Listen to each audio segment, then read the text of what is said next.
Northwestern State head coach Chris Bertrand as the Demons get ready to face UIW in the home Southland Conference opener. And Coach, Tuesday night, a good way to get back on the beam, but it really starts in terms of getting back going Friday night. Yeah, absolutely. And for us, man, excited to get back out and compete in front of our fans, excited to unveil some new things at the Bistro. So it's a really good time to go out and play in front of our fans. And from a baseball standpoint, you're exactly right. We want to take what we could learn from what took place over the weekend and own it and get better from it. I thought we did that on Tuesday night, and now on Tuesday night we have to take those lessons in how we did it well, how we executed well, how we took those things and mended them and made ourselves a better team.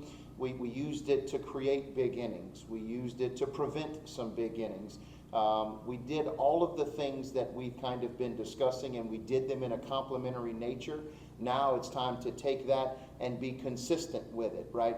And so I'm really looking forward to going to battle with our guys in the way that we feel like our team has been growing over the last 10 days or so. Well, not just growing, but you'll get back to quote-unquote normal, what you had the first couple of weeks. Dylan Marino had a little issue, couldn't go Friday night. He'll be back. But I think the strides that Tyler Bryan and Trent Hillen took last weekend may have learned something from Troy and how to attack a very offensive team and put it into play last weekend. Yeah, there's no doubt. And I think for us, excited to get Slim back and excited that we're able to kind of come up with a plan that puts us at full strength.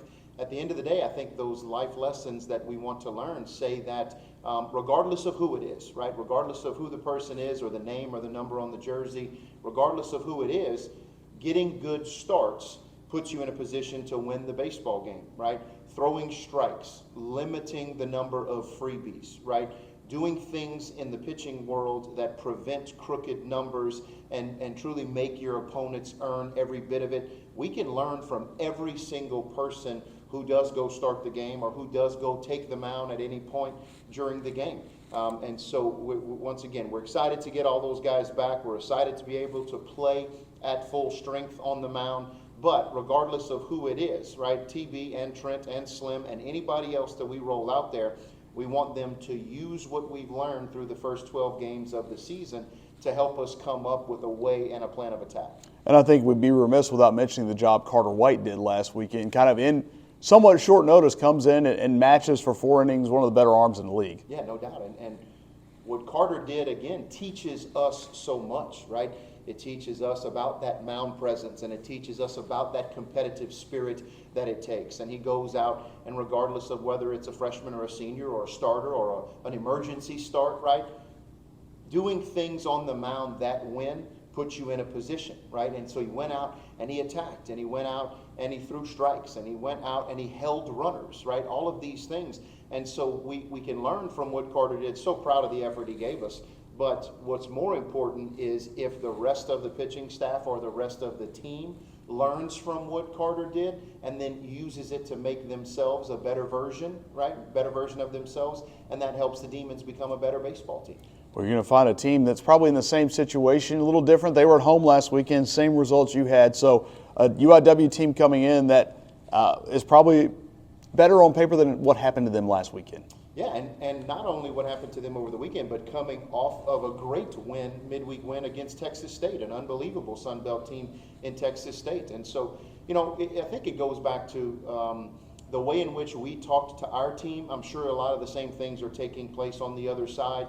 You focus not on 0-3. You focus not on losing 3 baseball games. What you focus on is what happened, how do I own it, and then how can I take from it, right? And I'm sure Schatz is in the other side doing the exact same thing. And so the amount of respect that we have for them, because we know what type of baseball team they're capable of being, right? They probably just didn't play well for a 3-game series in the way that we felt like maybe we left some things out there in the 3-game series that we lost, right? And so a tremendous amount of respect. We know what type of baseball team they have. And you have 2 teams that are fighting to kind of learn those lessons and then put them to use. And you got to get on the scoreboard, and you got to get in the win column, and you got to start to do some things that grab a little bit of momentum. And so teams that are fighting for that, you know, and it's still really early. I think for all of us, regardless of which teams are playing each other, starting conference play in week number 3, while it's still really early, is a new concept to all of us, right? And so it stings when it happens, but you have to remember that over the course of a long season, those types of weekends are going to take place, and you can either let it, kind of spiral you down, so to speak, or you can learn from it and you can let it help you lift up. And I'm hoping that our guys will lift up, because I know that Schatz's guys will, and we have to match that if we're going to be successful. Coach, as always, thanks for your time. Farkin Demons.